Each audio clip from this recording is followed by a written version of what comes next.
Wow, remember, elbow joint is actually, you see I hold it even differently. Elbow joint is the easiest to control when you to draw lots and lots of long lines.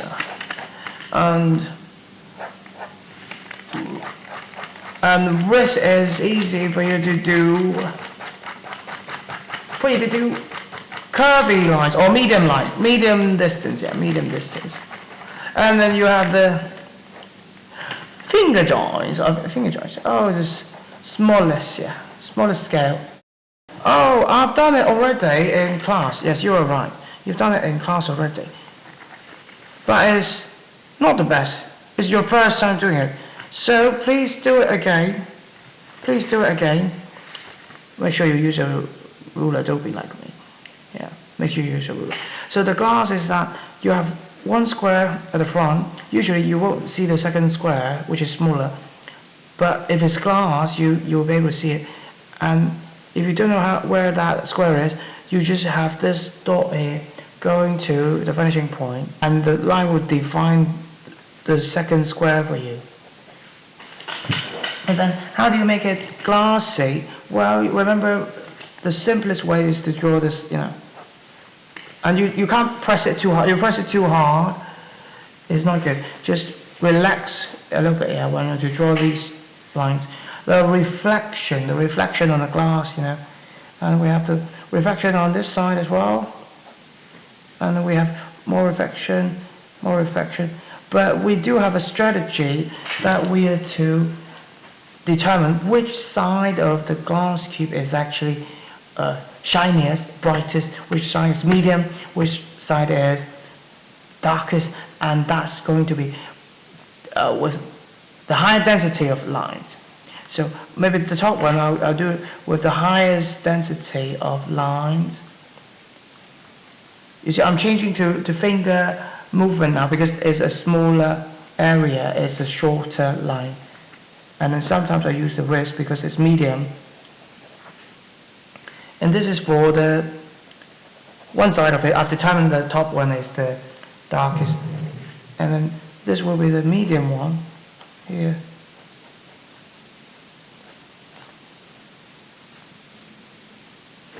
And that's the brightest one, the front one. But, if you were to think in terms of physics, it's going through more than just one layer of glass, and this could be darker as well. So you will want to do the overlapping area of the glass make it a bit darker as well. But always just do your best, follow one direction only, to imply that it's smooth, it's glass, If you do it like this multiple angle, it will not be feeling smooth to the viewer. And the last thing we have to do is to strengthen the outlines of it to make it more 3D. So please use a ruler.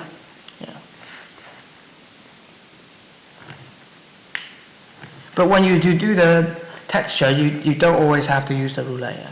It's only when you to do the outlines that you have to use the ruler. And then you have homework 2. What do you do homework 2? Horizon is like where you have to see the sunset, but you don't have to draw the sun, do you? It's just the horizon, and then you have a little dot. It could be anything, just very small, just a little dot, actually on the line. And once again, you have the cube. Make it big, but not too big that is too close to the horizon. Keep it a distance from the horizon, because if it's too close to the horizon, the top of the cube is not going to be good. It's not going to be large enough for you to do the shading. So at least I've got a bigger area to work on for the shading. And roughly, just give you a large enough area to work on the shading to see the 3D effect. Oh, okay, that's my mistake. Because remember, when you have the vanishing point, you always link the front one, the front face or the front line, to the vanishing point. That will tell us the second line where the second line should be. The second line should be here instead. So I have to, you get rid of it. Make sure you use a rubber. Don't be like me. Use a rubber. And to connect this, to finish the cube, to follow the line, the perspective line from the front to the vanishing point. Follow the perspective line to finish the cube. And this here will also be a line going to the vanishing point. And to finish this, I use the top horizontal line to guide myself to do the back of the cube. Notice that these two have to be parallel. Many of you don't get it that these lines, they are parallel in, they are parallel in reality, so make sure they are parallel in the picture as well. Parallel means they are to never meet up. This line will never meet up with this line, and this line will never meet up with that line. So make sure of that when you draw these. Or you can see this 7 is a 7, and that's another 7. They never meet up, those lines. And we don't have to draw another L, because this is not a glass. This will just be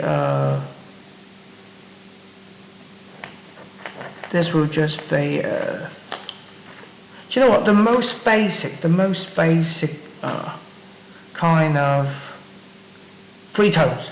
That means I want the front to be bright, so I'm using my elbow here, I'm locking my wrist to draw the front quickly, or to render the front quickly.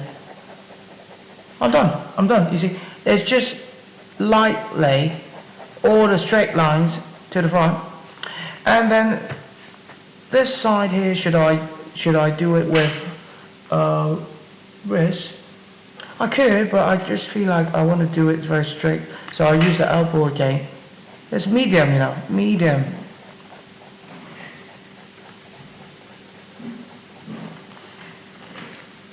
And then the final one is going to be the darkest, so I'll just, and it's also quite narrow. I won't be using my elbow, I won't be using my wrist, it's too much. I'll use my finger joint to do the narrow bit, yeah. So it turns out, the direction is up to you. I mean, the focus is how you're to use different parts of your hand for different lengths of the lines. And it should be alright. Oh, I need to emphasize this line here once again. Okay, I'll use the ruler here. You have the dark, you have a medium, you have the bright side, and you can do hatching, which means you do a slightly different angle to increase the smoothness of the surface. You can do that as well. But make sure the three tones. Make sure you still see which side is the brightest, which side is the darkest, which side is the medium. This one should be medium, yeah. Okay, I'm doing a wrist here, because it's medium scale. Just for your practice, yeah. Okay, this has to be darker now. Okay, even darker please, even darker please.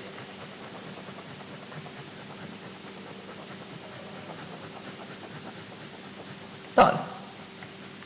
Okay, that's the three tones for you. That's the glass, there's a three tone. Once again, you will want to strengthen the outlines, you know. It's going to help make it more 3D if you strengthen the outlines. Okay, but this one not so much, but that one, when the spider is to turn over, the spider will disappear, so make sure that one is strengthened.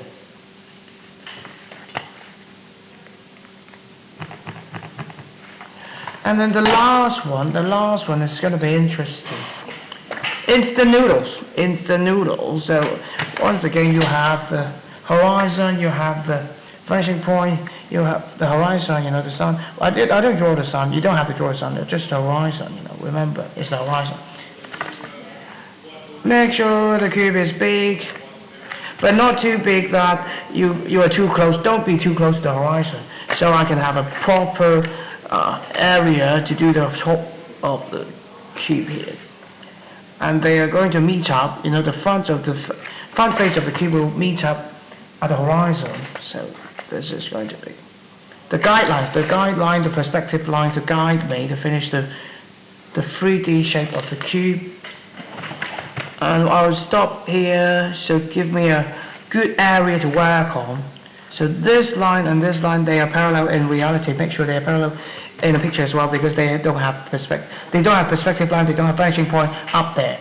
This is just one point perspective. Only lines going this direction will meet up. Parallel lines going this direction will meet up. These lines should be parallel in reality, but in the picture they meet up at the vanishing point. This one here, this one.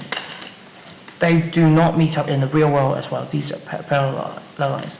And we're done. We've got ourselves a cube, 3D, and we're to do the texture. You are to practice using your wrist and your finger joints of it. So I'm going to do this. And this is easy and fun to do. Just like many little spring or little circle. And you see very soon it resemble noodles, instant noodles. And don't do it too strongly. If you do too strong, it's difficult to create contrast. Because I want to keep the front of it actually the brightest. Okay, the front of it the brightest.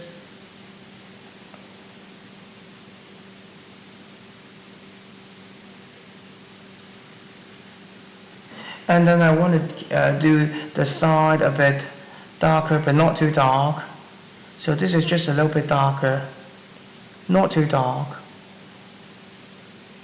I'm using my wrists and my finger joints together to do these lines here.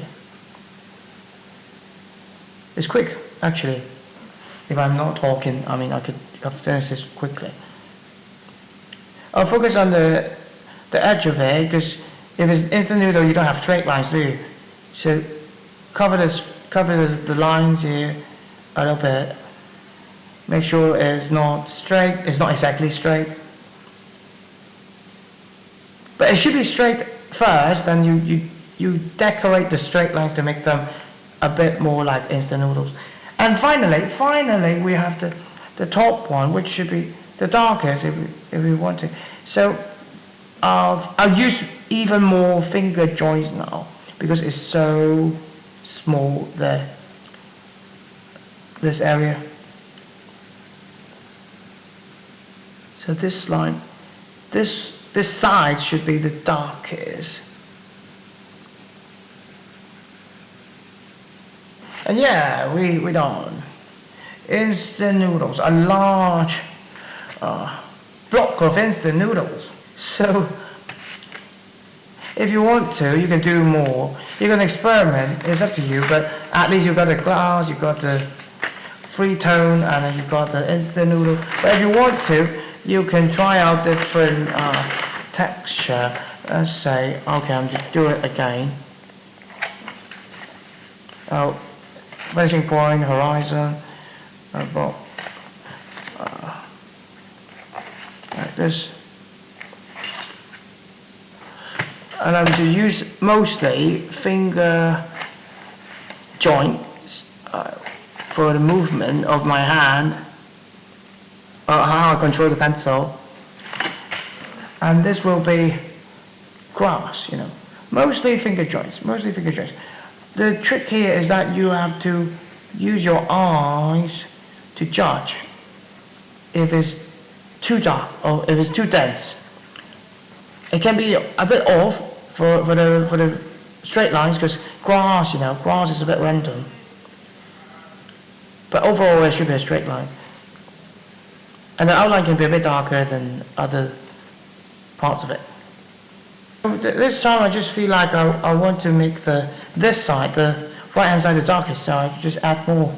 And always tiring because finger joints, finger joints is exhausting. That's why I love doing elbow one. Elbow one is easier for me. Okay, we're done here. If you can keep experimenting with, dot, dot, dot as well. Dot, dot, dot will do a different types of textures. Wow.